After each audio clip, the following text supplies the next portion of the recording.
할렐루야. 우리 지난 한 주일날은 또 우리 이렇게 특세를 또 했습니다. 오늘 저녁에 또 주 앞에 여러분들에게 하나님의 은혜가 넘치고 또 심령이 새롭게 될 주기를 간절히 축원합니다. 오늘 본문은 잘 아는 말씀이죠. 40년 동안 한 번도 걷지 못했던 안진뱅이가 일어서서 뛰어다니면서 하나님을 찬양하는 그런 내용의 말씀입니다. 자, 우리 1절 말씀 한번 보겠습니다. 1절과 2절 말씀 한번 읽어보겠습니다. 시작. 제9시 기도 시간에 베드로와 요한이 성전에 올라갈새 나면서 못 걷게 된 이를 사람들이 메고 오니 이는 성전에 들어가는 사람들에게 구걸하기 위하여 날마다 미문이라는 성전 문에 두는 자라. 제9시 기도 시간은 오후 3시를 얘기합니다. 유대인의 시간에 더하기 6을 하면 우리의 시간이 나오는데 오후 3시 아마 낮 기도 시간이었던 것 같습니다. 기도 시간에 성전에 들어가다가 나면서 못 걷게 된 이, 태어나면서 한 번도 걸어본 사람이 없는 이를 사람들이 메고 옵니다. 그리고 성전 미문이라고 하는 미문 앞에 구걸하도록 내놓고 그리고 그들이 떠나게 됩니다. 이 사람은요, 한 번도 걸어본 적이 없는 안진뱅이입니다. 성전이 있어요.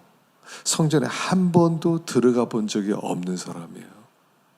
성전이 있는데 성전 앞에서 40년 동안이나 있었는데 한 번도 예배를 드려본 적이 없는 사람, 한 번도 하나님을 찬양하게 본 적이 없는 사람, 한 번도 성령의 충만함을 받아본 적이 없는 사람, 한 번도 하나님이 어떤 분인지 만나보지 못한 그런 사람이다 하는 것입니다.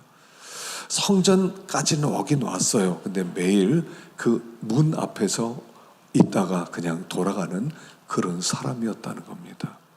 40년이에요. 40년. 여러분이 40년이라고 하는 것은 상징적인 겁니다. 이스라엘 백성이 40년 동안 광야 생활을 했거든요. 40년 동안 그들이 광야 생활을 했는데 하나님은 그들이 한 번도 하나님께 예배드리지 않았다라고 얘기해요. 아니, 그들이 제사도 드렸고요, 성막에도 나왔고요, 제사장의 말씀도 들었는데 한 번도 너희들이 나에게 예배드린 적 없다라고 말씀하고 있다는 것입니다. 우리는 어떻습니까? 우리는 성전에 나왔습니다. 여기에서 하나님의 영광의 임재를 체험하고 돌아가는 겁니까? 병든 심령이 치료함을 받고 돌아가는 겁니까? 성령의 충만함을 받고 심령이 새로워져서 기쁨이 넘쳐서 교회를 떠났던 적이 몇 번이나 있습니까? 어쩌면 여기 나면서 안진뱅이 이 사람은 아마 우리들을 이야기할 수 있다는 것입니다. 이 사람은 우리들이에요. 오랫동안 하나님 앞에 나와서 난 예배를 드렸다고 하고 찬양을 올려드렸다고 하는데 하나님은 얘들아, 난 너희들의 예배를 받아본 적이 없다 라고 말씀하실 수 있다 하는 것입니다. 하나님을 정말 만나게 되었을 때, 영광스러운 하나님의 임재를 체험하게 되었을 때 그 충만함, 심령 가운데 그 평강, 평화로움, 이런 것을 우리들이 체험해 보았느냐 하는 것입니다. 그렇지 못하다면 우리는 이 사람과 다를 바가 하나도 없는 사람, 성전에는 나왔지만 문지방만 밟고 가는 사람일 수 있다 하는 것을 가르쳐 주고 있습니다. 은혜 체험하지 못한 사람을 얘기하는 것입니다. 그래서 혹시 우리는 성전 문 밖에 서 있는 사람들은 아닌가? 거기에서 하나님을 제대로 만나보지도 못하고 사람 구경하다 돌아가지 않는가? 이 사람은요, 사람들이 메고 왔어요. 사람들에 의해서 움직이는 사람이에요. 스스로 나와 본 적이 한 번도 없어요. 스스로 하나님께 예배를 드리고 싶다, 오늘 하나님께 영광 돌리고 싶다, 하나님을 만나고 싶다, 기도하고 싶다, 이런 마음으로 오지 않고 그냥 누군가 갖다 놓으니까 그냥 앉아있다가 사람 구경하고 돌아가던 사람이었다 하는 것입니다. 자, 그런데 이 사람을 베드로와 요한이 봅니다. 3절부터 5절까지를 한번 보겠습니다. 3절부터 5절까지 시작. 그가 베드로와 요한이 성전에 들어가려함을 보고 구걸하거늘 베드로가 요한과 더불어 주목하여 이르되 우리를 보라 하니 그가 그들에게서 무엇을 얻을까 하여 바라보거늘. 베드로와 요한이 성전에 들어가는 보고 이 사람이 구걸하니까 뭐 좀 주세요. 한 푼 주세요. 그러니까 베드로와 요한과 더불어 주목하여 이르되 우리를 보라. 이 사람이 그때만 구걸했겠습니까? 지나간 사람 있으면 손 내밀고 한 푼 주세요. 오늘 저녁에 먹을 게 없습니다. 좀 돈 조금 주셔서 뭐 밥이라도 이렇게 쌀이라도 살 수 있게 해주세요. 안 했겠어요. 근데 그날따라 베드로와 요한이 이 사람이 눈에 들어오더라는 겁니다. 아니 그냥 이 사람 앉아있다 특별히 그날만 한 푼 주세요. 그랬겠어요? 지나가는 사람에게 한 푼 주세요. 한 푼 주세요. 그날 베드로 요한이 그가 보였다는 겁니다. 이 나면서 안전뱅이 된 사람이 눈에 들어왔다는 것입니다. 자, 안 보이던 사람이 눈에 보이게 되는 것, 이게 성령의 역사입니다. 성령의 역사하면 생각나지 않던 사람이 생각나고요, 보이지 않던 사람이 보이게 됩니다. 그냥 늘 그래. 우리 늘 만나는 사람 있잖아요. 늘 생각나는 사람. 친척, 그럼 우리 친척 누구누구도 있잖아요. 친구 누구누구 있잖아요. 선생님 누구누구 있잖아요. 매일 보는 사람이에요. 직장에서 누구누구예요. 늘 봤어요. 근데 그날따라 그 사람이 생각나요. 그 사람이 깊이 생각나고 불쌍히 여기는 마음이 생기고 안 됐다는 생각이 들고 그 사람을 위해서 기도하는 마음이 들어요. 이게 성령의 역사라는 겁니다. 그 시간에 이 사람의 눈은 하나님의 눈이 되고 이 사람의 마음은 예수님의 마음이 된다는 것입니다. 하나님이 그 마음 안 주시면 사람이 안 보여요. 사람이 안 보여요. 하나님의 역사는 사람이 보이게 되는 거예요. 누군지 알긴 알아요. 근데 그 사람이 그날따라 생각이 나요. 그를 위해 기도하고 싶은 마음이 들어요. 그 사람 얼마나 힘들까. 맨날 있던 그 사람인데 생각이 나요. 이게 성령의 역사라는 거예요. 하나님이 역사하면 사람이 보여요. 사람이 보이는 은혜가 있기를 축원합니다. 사람이 보여야 돼요. 그날따라 사람이 보여요. 그날따라 늘 있던 사람, 그냥 40년 동안 있었으니까 예수님과 제자들이 성전에 얼마나 여러 번 왔다 갔다 했겠습니까? 그런데 안 보였어요. 예배 드리러 갔다 올 때도 안 보였어요. 그런데 그날따라 이 사람이 보이는 겁니다. 불쌍한 마음이 드는 겁니다. 자, 하나님의 역사는 여기서부터 시작되는 겁니다. 사람이 보이기 시작하는 거예요. 그리고 그에게 뭔가 주고 싶은 마음이 드는 거예요. 저 사람 저렇게 살 사람이 아닌데. 여러분요, 사람이 보이면요 그 사람이 귀하게 보여요. 사실 어떤 면에서 나면서 안진뱅이 걷지도 못하고 손으로 이러고 다니는 사람인데요, 뭘 가치가 있어요? 뭐 가치, 거지예요. 거지. 쉽게 말하면 거지예요. 거지. 근데 그날은 거지로 보이지 않더라는 거예요. 이 존귀한 사람이 왜 여기에서 구걸하고 있지? 이 사람이 걷기만 하면 이 사람은 굉장히 귀한 사람으로서 또 하나님의 큰 일을 할 수 있는 사람이고 하나님의 존귀한 사람들 왜 저러고 있지? 이런 마음이 드는 거예요. 사람이 보이는데 귀하게 보이는 거예요. 귀하게 보여요. 이 사람이 직업이 어떠한 사람이든지 이 사람의 상황과 형편이 어떤지 관계없이 그냥 귀하게 보여요. 귀하게 보여. 이게 성령의 역사입니다. 여러분, 어떤 사람도요 천박한 사람 없습니다. 귀한 사람이에요. 우리도 마찬가지예요. 내가 나를 볼 때 귀하다 이렇게 볼 수 있어야 돼. 난 참 귀하다. 참 귀하다. 우리가요, 난 별거 없어, 난 가치도 없어, 이렇게 자기 세계 속에 빠져 있으면요, 존귀함을 발견하지를 못해요. 사람 중에 천한 사람은 없습니다. 사람 중에 적당히 대충 살 수 있는 사람은 없습니다. 모든 사람은 귀한 사람입니다. 그래서 우리가 내 세계를 깨뜨려야 돼요. 난 일생 동안 이렇게 살았어. 난 뭐 아는 것도 없고, 난 배운 것도 없고, 난 가진 것도 없고, 난 그냥 천덕고로에 살았어. 그냥 나는 이렇게 살다 끝날 거야. 이 껍질을 벗어야 돼요. 난 그렇게 천박하지 않아. 자꾸요, 스스로를 향해서 선포해야 됩니다. 나는 존귀하다. 나는 존귀하다. 자꾸 이걸 생각하세요. 되뇌기세요. 나한테 가르쳐 주세요. 내가 나에게 가르쳐 줘요. 내 영혼아, 내 속에서 어찌하여 낭망하고 있는가? 하나님을 바라보아라.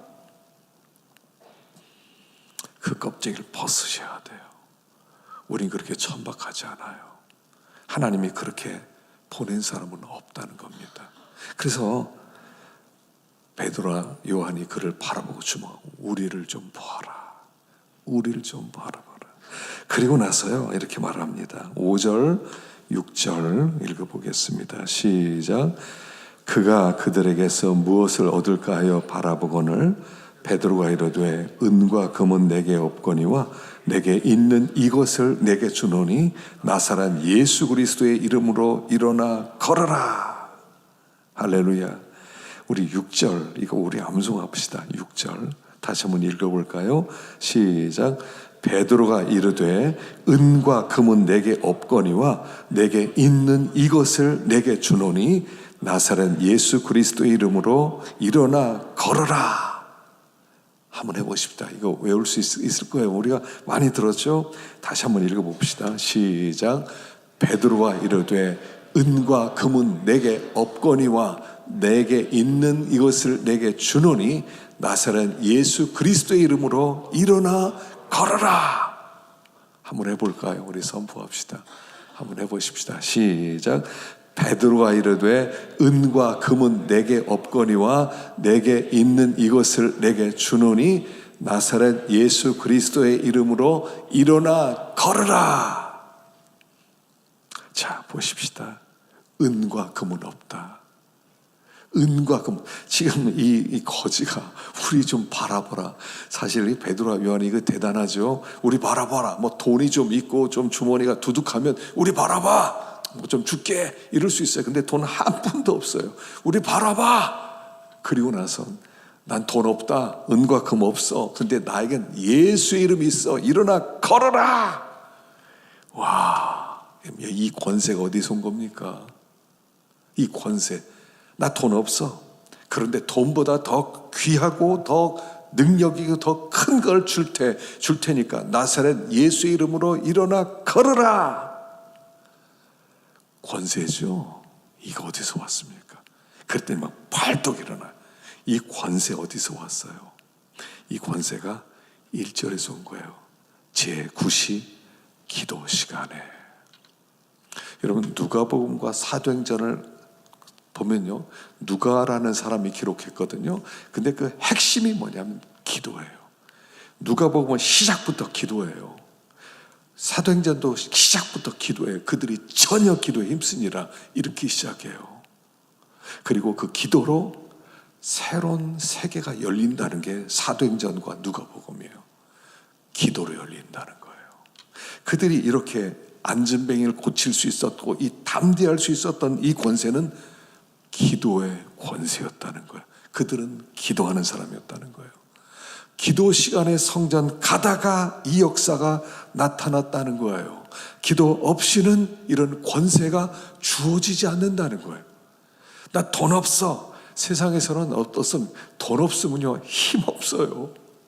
돈이 있어야 돼. 돈이 있어야 돼. 돈을 좀 가져서 나 돈 좀 있어 이래야지 아랫배 힘 좀 들어가잖아요. 나 돈 있는 사람이야.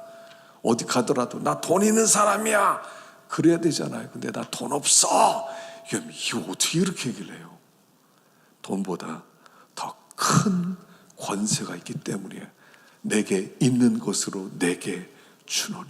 무슨 말이냐면 돈은 없지만 내게 이 능력이 있었다는 거예요. 나사렛 예수의 이름의 권세가 나에게 임했다는 거예요.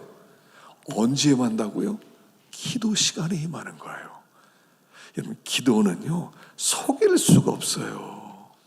기도 안 하는 사람이 기도하는 흉내 절대로 못 내요. 왜냐하면 이 권세가 있는 것과 없는 게 다르거든요. 기도한 사람은 권세가 임했고 기도하지 않으면 권세가 없기 때문에 나는 은과 금 없다 이 말도 못해요. 권세가 있으니까 이렇게 고백하죠. 은과 금 그런 건 없어.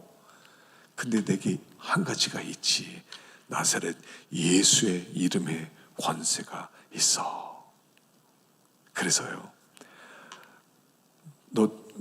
우리 봐, 돈은 없다. 근데 돈보다 더 귀한 건 있다. 나사렛 예수의 이름이야. 그 이름으로 일어나 걸어라 하는 순간에 그 사람이 벌떡 일어나더라는 거예요.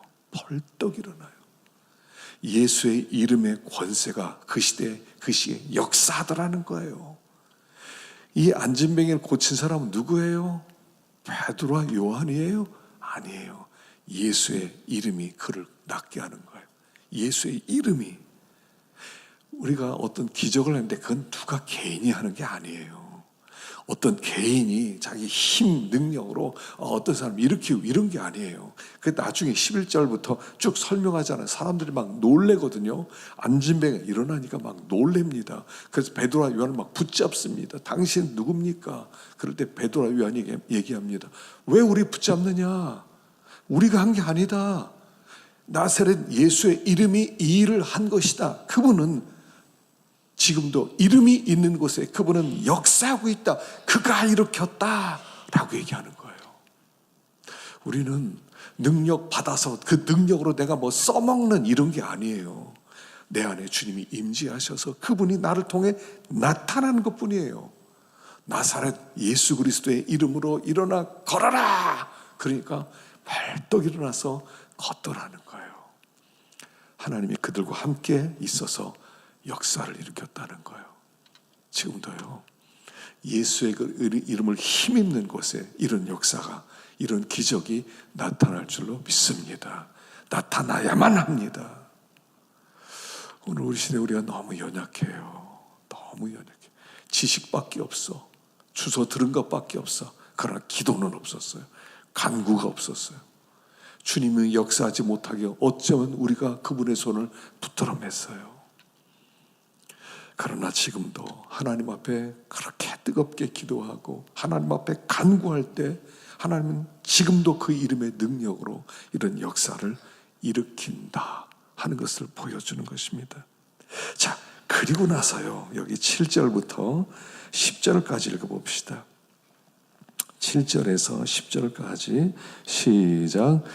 오른손을 잡아 일으키니 발과 발목이 곧 힘을 얻고 뛰어서서 걸으며 그들과 함께 성전으로 들어가면서 걷기도 하고 뛰기도 하며 하나님을 찬송하니 모든 백성이 그 걷는 것과 하나님을 찬송함을 보고 그가 본래 성전 미문에 앉아 구걸하던 사람인 줄 알고 그에게 일어난 일로 인하여 심히 놀랍게 여기며 놀라더라. 나사렛 예수 이름에 일어나 걸어라 하고선 그 오른손을 잡아 일으키니까 발과 발목에 힘을 얻고 뛰어서서 걸으며 성전에 들어가면서 걷기도 하고 뛰기도 하고 하나님을 찬송하니. 자, 일으킴을 받았습니다. 안진뱅이로 어떤 사람이 일어났어요. 내가 걷네. 내가 뛰네. 와, 발에 힘이 생겼어. 이런 놀라운 일이 하고 막 뛰면서 무엇을 했냐는 거예요. 무엇을 했어요? 성전으로 들어갔다는 거예요. 그리고 그 성전에서 하나님을 찬송하기 시작했다는 거예요. 그래서 걷기도 하고 뛰기도 하고 하나님을 찬송하니 그 모든 사람이 걷는 것과 하나님을 찬송함을 보고. 기적이 뭐냐면요, 안진뱅이가 일어났다는 게 아니라 한 번도 성전에 들어가 봤던 적 없던 사람이 성전에 들어가서 걷고 뛰고 하나님을 찬송하게 되는 것, 이게 기적이라는 거예요. 우리 기적, 그럼 겉으로 나타나는 것만 기적이라고 그래요. 나면서 앉으니까 일어서서 와 기적이다. 눈봉사가 눈 떴어 와 기적이다. 문둥병 좋지만 와 기적이다. 진짜 기적은 하나님을 찬송하지 않던 사람이 하나님을 찬송하기 시작한다는 거예요. 마음 가운데 그렇게 하나님을 찾지 않았어요. 근데 어느 날 마음에 심령에 샘물 같은 그런 기쁨이 솟아오르면서 하나님을 찬양하고 싶어요. 하나님을 찬양해야지. 누가 시켜서가 아니에요. 나오라고 해서가 아니에요. 내가 막 하나님 앞에 나가고 싶어요. 그래서 막 하나님 앞에 한 번도 해본 적이 없는 찬양을 드리는 거예요. 한 번도 해본 적이 없는 기도를 하기 시작하는 거예요. 한 번도 해보지 못했던 하나님을 섬기기 시작하는 거예요. 이걸 기적이라고 하는 거예요. 이게 진짜 기적이에요. 40년 동안 한 번도 성전 들어가지 못했던 사람이 일어서서 바로 성전으로 들어가더니 하나님을 찬송하기 시작했다는 것, 그게 기적인 거예요. 그게 우리 삶 가운데 일어나야 될 줄로 믿습니다. 성전 방마당만 기쁨이 없이 예배드려요. 그냥 형식적으로 와요. 그냥 앉아있다 가요. 사람 구경만 하고 가요. 하나님의 음성 들으려고 하는 게 아니라, 은혜 받으려고 하는 게 아니라 그냥 참석했어요. 그랬던 사람이 그 마음이 새로 하시니까 하나님 앞에 나와서 하나님을 기쁨으로 찬송하는 거예요. 우리 찬송할 때요, 여러분 기쁨으로 찬송하시기 바랍니다. 하나님 찬송하고 싶어요. 하나님 그 찬송 가운데 임재하시는 분이세요. 찬송 가운데 임재하세요. 찬송을 부를 수 있는 영광이 특권으로 우리에게 주셨다는 겁니다. 이 사람이 이렇게 하나님을 찬송함을 보고, 그가 본래 성전 미문에 앉아 구걸하던 사람인 줄 알고 그에게 일어난 일로 인하여 심히 놀랍게 여기며 놀라니라. 사실 이게 기적의 출발점이었어요. 이 사람이 일어나서 하나님을 찬송하고 또 하나님을 예배하고 경배하는 이 모습이 예루살렘의 부흥의 출발점이었다는 거예요. 부흥의 출발점이었다는 거예요. 이게 어디서부터 시작됐어요? 기도 시간에 이게 방아쇠처럼 빵 다니니까 이 사람을 일으켜 세우고, 이 사람이 일어나니까 사람들이 몰려들고, 그리고 예수를 믿고 주님께 돌아오는 역사가 일어나더라. 부흥의 출발점이었다는 거예요. 부흥의 출발점은 기도예요. 하나님 앞에 기도하면요, 반드시 부흥이 일어날 줄로 믿습니다. 반드시 일어나요. 안 일어날 수가 없어요. 일어날 수밖에 없어요. 일어날 수밖에 없어요. 우리가 지난 수요일 날 이렇게 과부의 기도, 원한 품은 기도에 대해서 배웠죠. 인자가 올 때 믿음을 보겠느냐 그랬어요. 이렇게 간절히 하나님 앞에 기도하는 사람을 볼 수 있겠느냐, 그 한 사람을 찾을 수 있겠느냐 그랬어요. 말세는요, 기도를 안 해요. 기도하는 걸 싫어해요. 기도 시간이다 그럼 안 나와. 애가 안 나와. 자기 개인적 일보러 돈 하는 게 바빠요. 그런 건 참여 안 해도 된대요. 설교하는 건 들어야 돼. 그러니까 기도는 안 해도 된대요. 그러니까 능력이 없어요. 자기 세계를 깨뜨리지 못해요. 항상 위축되어 있어요. 권세가 없어요. 능력이 없어요. 왜요? 돈이 없으니까. 돈이 없다고 능력이 없어요. 예수의 이름만 있으면 돈은 얼마든지 하나님이 주시기도 하는 건데, 자기 세계 벗어져 나오지 못한다는 거예요. 벗어져 나오지를 못해요.